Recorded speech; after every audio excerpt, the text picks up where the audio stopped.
Good afternoon, and welcome to another episode of Environmental Justice Now. I'm Rosina Snow, the Director of Communications at Virginia Interfaith Power and Light, and I am joined today by Professor Beth Kreydatus, and I will give a fuller introduction in a moment. But before we start today, I'd like to do a brief land acknowledgement. We want to remind ourselves that we gather on the unceded land of the indigenous peoples. I'm currently in Charlottesville, Virginia, which is Monacan land. And Beth, are you in Richmond? I am, yeah. Richmond. So that's the Powhatan and Chickahominy peoples. And if you're unsure whose land you're on and want to find out, you can visit nativeland.ca to find out. On our last episode, our policy director, Benjamin Hoyne, spoke with Delegate Shelley Simons as well as Karen Camplin. And Delegate Simons is sponsoring or introducing our Healthy Communities bill in the House. Actually, it's going to be tomorrow that's going to come up. So by the time we're recording this ahead of time, by the time that comes up, it may have already made its first splash. And we'll hope that that's had a positive reception at that point. But again, the Healthy Communities bill is about empowering communities across Virginia, city and cities and towns to include a healthy community strategy into their comprehensive planning process. And it's going to empower people to have more of a say in the planning process and to be able to based on their experience and based on the challenges in their community, propose pieces of a strategy that have health and environmental implications. Whereas now there can be more red tape, there can be more obstacles because of the Dillon rule, constraining what towns and cities can do, and also just people not feeling that encouragement to really take part in the process. And so we did have a discussion about that and sort of more about what happens with legislatively, a little bit about the bill. But today we have invited Professor Kreydatus. That is right? Kreydatus. I was trying too hard. Sorry. A lot of vowels in that name. No worries.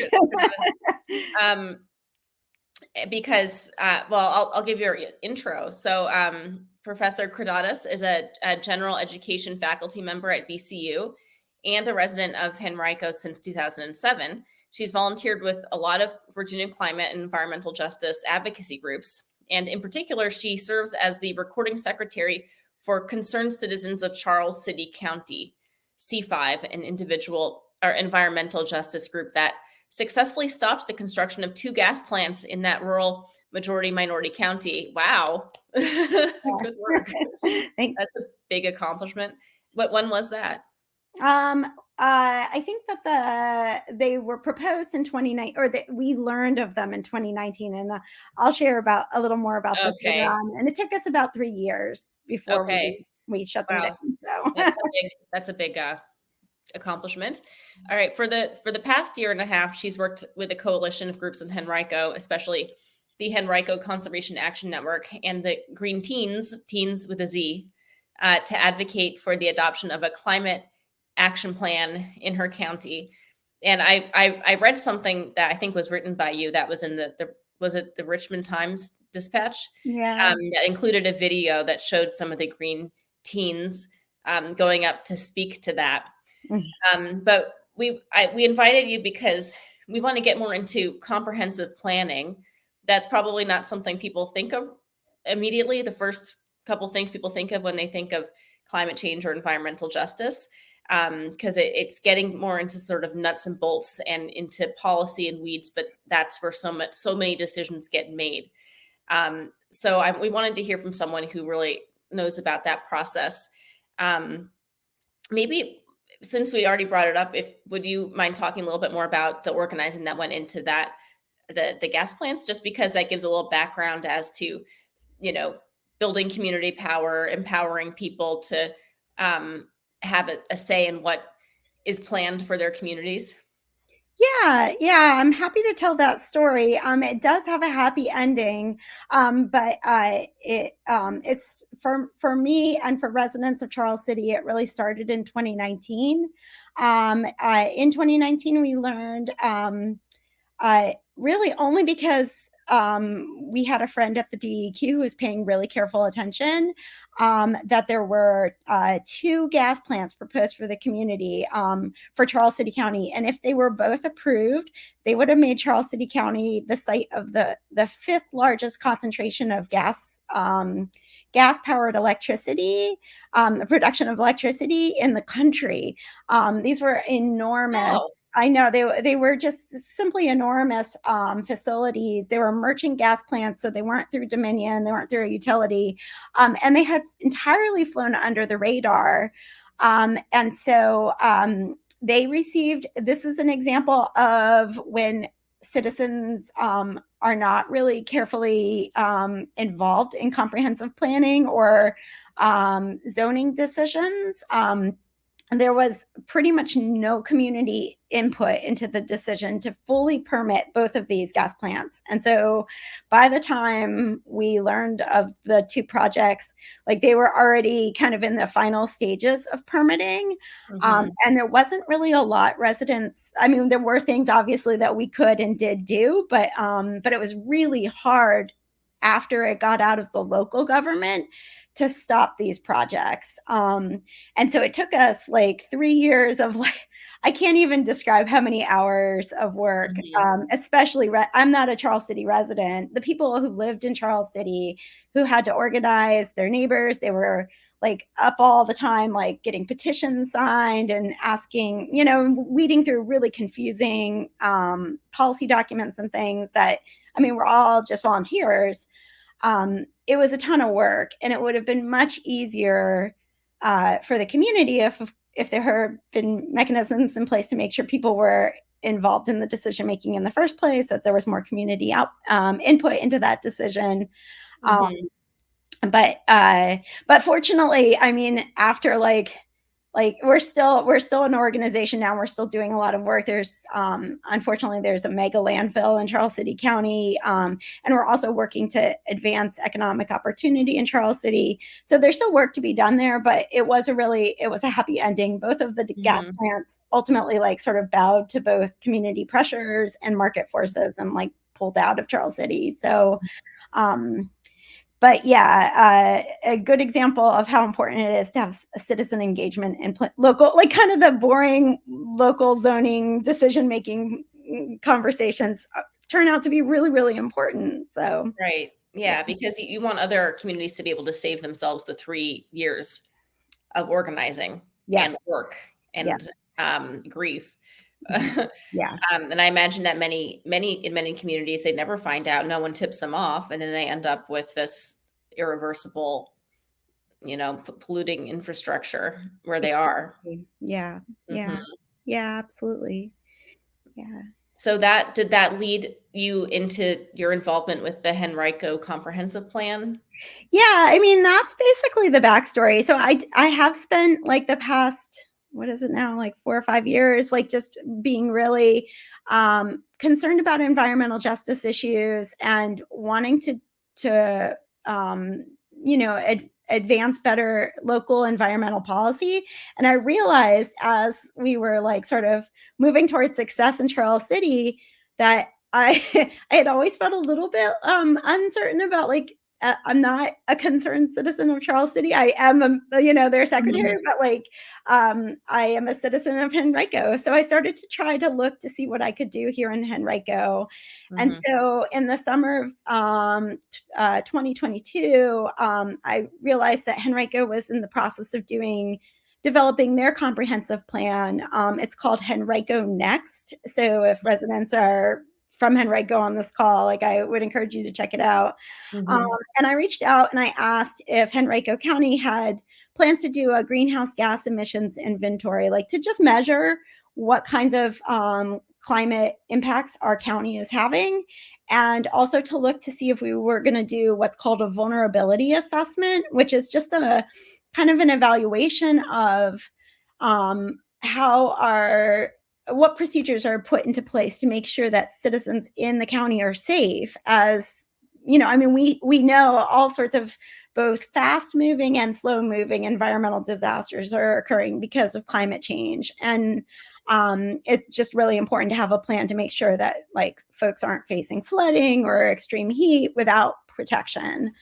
Um, so I reached out to the comprehensive planners for Henrico, and they basically were like, "Oh, that's not in the scope of a local comprehensive plan. That's something that's handled at the state level or the national level."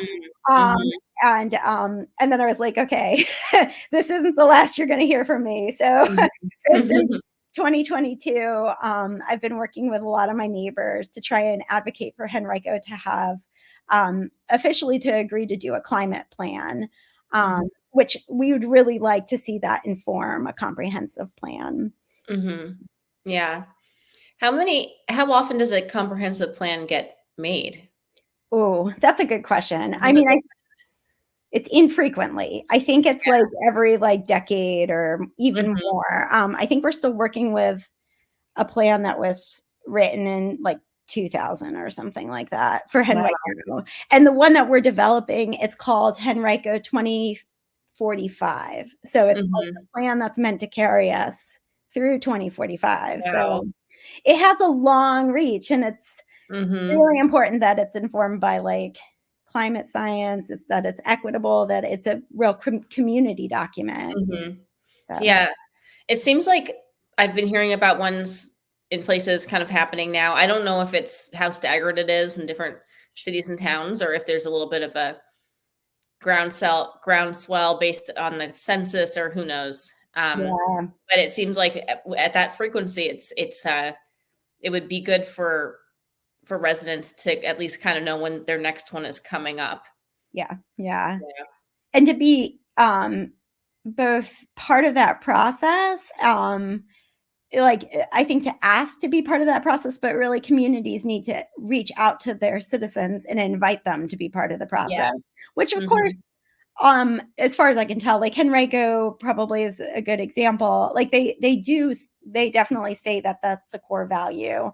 I would love to see even more outreach and more involvement from citizens. The people who do the planning, is that an elected or appointed position? Well, I think the folks actually doing the drafting of a comprehensive plan are like staff. Like they're professional planners with like graduate work and that kind of expertise. I think Henrico probably is working with some consultants as well, but there is also a planning commission, and those folks, they are not exactly elected. Henrico just had their election for their local government this year in November, and we were really successful. We got some really great new supervisors who agreed to do climate planning. So I'm sort of like centering the like happy ending of that story. Well, what we hope is a happy ending of that story. So we got a new board of supervisors. Each of those supervisors gets to appoint a planning. I think they're called a planning commissioner. And so, I mean, there's kind of indirect citizen input into those roles. Yeah. And when you first became aware of this, did you feel like there was much, like how would an average citizen resident know about it? Or do you feel like people, to what extent, if any, were residents feeling empowered or feeling engaged or even aware? By the comprehensive planning process? I suspect your average citizen, myself included, like I'm like really into this sort of nerdy stuff, but like I had to spend a lot of time Googling things like on the Wikipedia entry, like what is a comprehensive plan? I do not have a degree in planning. I'm a historian, but I think it is the responsibility of like a comprehensive plan, like when you are putting one together as a municipality, you do have to, I mean, like it's part of like just like good practice to engage your citizenry. And so far as I can tell, Henrico has done some surveys. Like they sent out like, I think, I don't know if they were done by telephone or written surveys. They might have done like a mixed methods thing, and asked folks about like things that they value. I think they had a consultant through VCU actually do that research. And then they also hosted an event that I went to that was sort of during it was during COVID, like when many of us were still uncomfortable going in big rooms with like a big crowd of people. I think it might have been in very early 2022 that I attended this. And it was questions about like, you know, what would your priorities for the county be in terms of like, you know, are you more interested in seeing a thriving economy or seeing like healthy, you know, I don't know, healthy resources and stuff? Like there are all of these questions that like all of the things that they would name sounded good. So it's sort of like, what are your values? Like, what do you care about the most? Yeah. But honestly, that was the last time that I personally. And then they also released like an interactive map that citizens. So I definitely, again, if you're a Henrico citizen, check out Henrico Next on the web. And is that .com or .org? I can't. I can put it up on here. Yeah, I can. Henrico Next. Yeah. .us. Okay. Yeah. All right. And there's through that website you can find some kind of interactive map where you can like click on little bubbles and like say, I would like to see a crosswalk at this location, like on my street, which is great because it illustrates to the extent, like, I think that it sounds very kind of tedious, like bureaucracy that we're talking about. But in actuality, we're talking about like, how do we design neighborhoods and communities that actually serve all of the people who live there? Yeah. And making sure that the resources that are available to the county are being distributed fairly and like meeting the needs of the citizens in those communities. Yeah. And yeah, that's kind of fun. I would like to do that. I mean, not Henrico's, but maybe. Yeah. Cool. And we kind of have already answered some of these questions, but you were sort of talking about how in the survey they're like, which things do you value the most? And I don't know if they actually made it seem like they're in competition with each other, you know, different priorities, but I'm wondering if you could talk about, you know, what would be the benefits of including climate issues, environmental issues in the planning that would extend beyond just we care about the environment and we want to stop climate change. Yeah. I mean, this is another example of why citizen involvement and like really emphasizing environmental justice and comprehensive planning, like why this bill is so important. Comprehensive plans are like all the issues that like we think about when we think about like, you know, both people's lives, climate change, environment, like it's all wrapped up in comprehensive planning. So stuff like, for instance, like zoning, especially like what kinds of businesses and housing and stuff is going to be developed in your community. Where is that going to be developed? What kind of policies are you going to have in terms of like, you know, do you require like, you know, green spaces in those areas? Do you require new housing to be placed in places where there's access to transit, like public transportation? How are you going to make sure that you don't have like your roads all clogged up with traffic all of the time? How are people going to get around? Are there access to grocery stores in the neighborhoods? Stuff like water usage, waste management. I mean, it's not like sexy stuff, but like this is core stuff in terms of both environmental policy and also everybody's quality of life. Like we just want to make sure that we have good policies for like pedestrian stuff. Like we want to make sure people can walk safely and bike safely. And those things have incredible impact in terms of climate change. Like transportation is such like communities are finding over and over again, like well over a third of the percent of your greenhouse gas emissions from any given community is often coming from transportation. So if we're designing communities that force us to be in our cars all day long, and that's the only way you can get around, then you're going to increase our greenhouse gas emissions. And, that's going to have kind of a spiraling effect for folks in the future. Yeah, absolutely. Getting back to like our bill, the Healthy Communities Bill, how do you see that could be helpful, with your efforts and also people's efforts across the state to get people more involved and to weave climate action into smart city planning? Yeah. I'm really excited about this bill.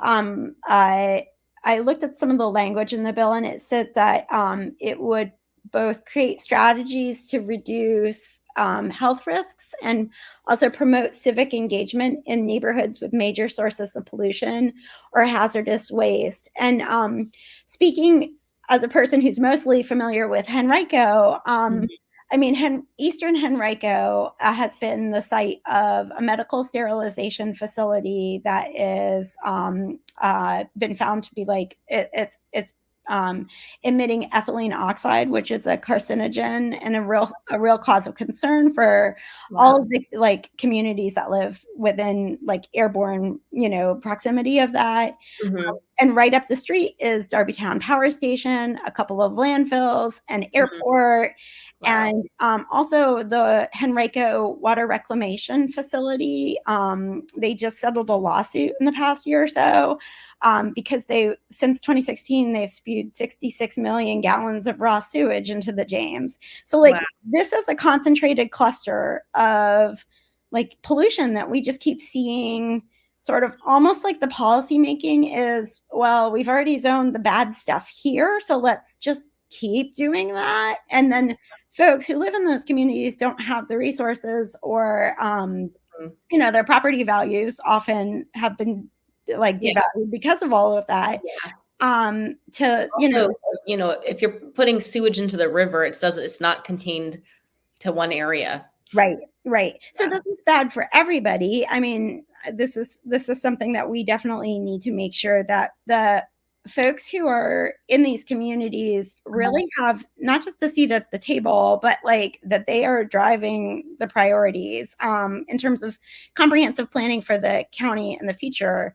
Henrico really needs to prioritize making sure that that we don't continue that pattern of like cumulative toxic development, and also figuring out ways to invest in like resources that will really empower the people like throughout Henrico, but particularly in these communities that have been undervalued in the past. That's really important.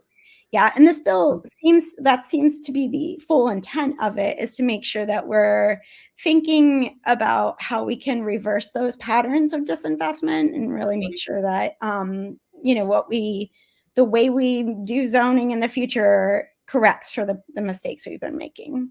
Yeah, equity is definitely central to all our work. There has to be an intersection. Yeah, climate action and equity, where those two things meet. Next question is what obstacles are you facing in your efforts, and how might our bill help with some of those obstacles? Yeah.